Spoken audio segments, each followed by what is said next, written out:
მოგესალმებით მეგობრებო. მოგეხსენებათ საზეიმო ვითარებაში ჩაიარა 26 მაისმა. ჩვენი დამოუკიდებლობის დღე. ჩვენი ქვეყნისთვის ეს უმნიშვნელოვანესი თარიღი სხვა თვალსაზრისითაც გახდათ აღსანიშნავი.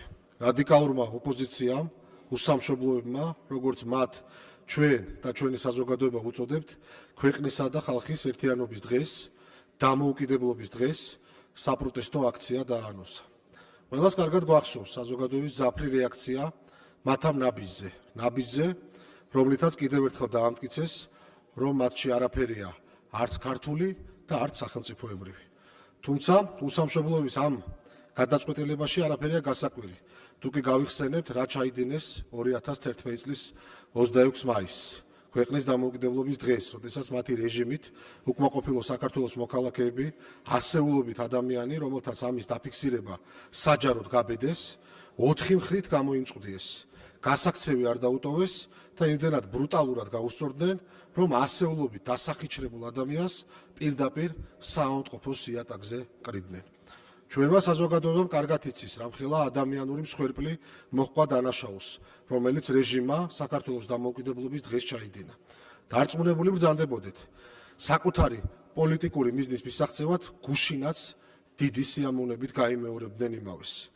ამ თემასთან დაკავშირებით შეუძლებელი არ ვახსენოთ 2 დღის წინ გადაცემა რეჟიმის ანატომიაში გასული ინტერვიუ, რომელშიც 2011 წლის 26 მაისს ნაციონალური მოძრაობის რეჟიმის ჯალათების მიერ განსაკუთრებული სისასტიკით ნაწამები და მოკლული ჩვენი თანამოქალაქის სულიკო ასათიანის ოჯახის წევრები იმ ჯოჯოხეთზე საუბრობდნენ, რაც ნაციონალურ მოძრაობამ ამ ოჯახს და სრულიად საქართველოს მოუწყო.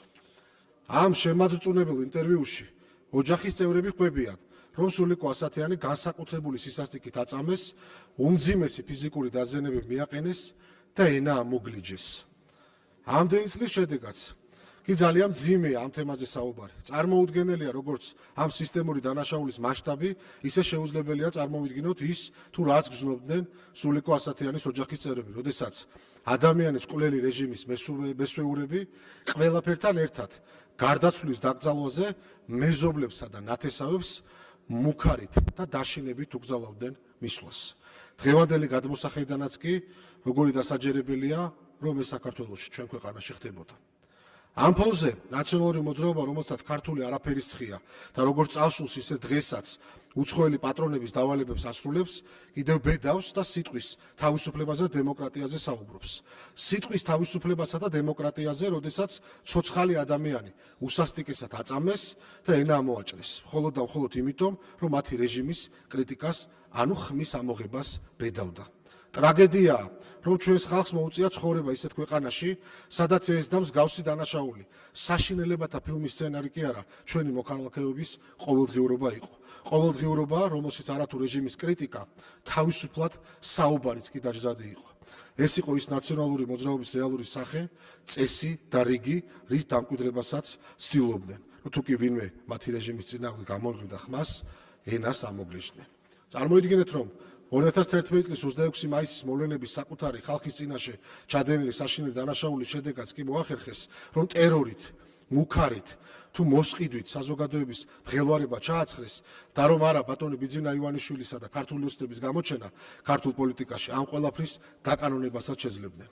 თავად განსაჯეთ, რამდენად ძლავრი იყო მათი ტერორისა და შიშის ფაქტორი, რამდენად ძლავრად იყო ის ხალხში გამჯდარი, რომ ქართული ოცნების ხელისუფლებაში მოსვლის შემდეგაც კი დიდი დრო დაგჭირდა, რომ სულიკო ასათიანის ოჯახის წევრებს ნაციონალური მოძრაობის რეჟიმის არაადამიანობაზე და მათ მიერ ჩადენილ გაუგონარ ბოროტებაზე ხმამაღლა ესაუბრათ. დაფიქრდით იმაზეც, რამდენად დამთქმული და დაშინებული უნდა იყოს ყოფილიყო იმ დროს ქართველი, რომ მეზობელს და ნათესავს გვერდით არ დასდგომოდა და დაკრძალვაზე არ მისულიყო. დიახ, სწორედ ასეთი იყო რეალობა, რომელიც ქართულ ოცნებას დახვდა ამ ყველაფრის გათვალისწინებით წლების განმავლობაში ნაციონალური მოძრაობის მიერ მოსახლეობაში დათესილი შიშისა და ტერორის ფონზე, რომ დღეს მათთვის პასუხის მოთხოვნას ვახერხებთ, დამიჯერეთ, ეს დიდი მიღწევაა. თუმცა გამოუგნებელია, რომ ეს დანაშაულებრივი ძალა, რომელმაც ჩვენს ხალხს წლების განმავლობაში ჯოჯოხეთი გამოატარა, დღეს ბედავს და სიტყვის თავისუფლებაზე საუბრობს. ძალა, რომლის მმართველობის პირობებში ადამიანებს განსხვავებული აზრის გამო დევნიდნენ, აშინებდნენ, აწამებდნენ და ღირსებას ულახავდნენ. ვერასოდეს იქნება თავისუფლების, დემოკრატიისა და ადამიანის უფლებების სახელით მოსაუბრე. ნაციონალურ მოძრაობას უფლება არ აქვს საზოგადოებას თავისუფლებაზე ელაპარაკოს, უფლება არ აქვს იმ ფასეულობების დაცვაზე საუბრობდეს, რომელიც თავას სისხლში ჩაახშო. ეს არის უსამშობლო ძალა, რომელიც წარმოადგენდა და ახლაც წარმოადგენს ძალადობის, შიშის, ტერორის, უსამართლობის და ადამიანის უფლებებისა თუ ყველაზე ძვირფასის სიცოცხლის ფეხქვეშ გათელვის ეტალონს საქართველოში. ამიტომ განსაკუთრებით მნიშვნელოვანია, რომ საზოგადოებამ, ჟურნალისტებმა, სამოქალაქო სექტორმა და თითოეულმა მოქალაქემ ყოველ ჯერზე კაფიოდ შეახსენოს ამ ძალას მათი წარსული, მათი ქმედებები და ის მძიმე შედეგები, რომელიც ქვეყანას და ხალხს მოუტანეს. არავის მივცემთ ისტორიის გადაწერის, სამართლის გადაფარვისა და საკუთარი პასუხისგებლობისგან გაქცევის უფლებას. არავის მივცემთ ჩვენი ქვეყნისა და მისი მომავლის დაზიანების უფლებას. დიდი მადლობა ყურადღებისთვის.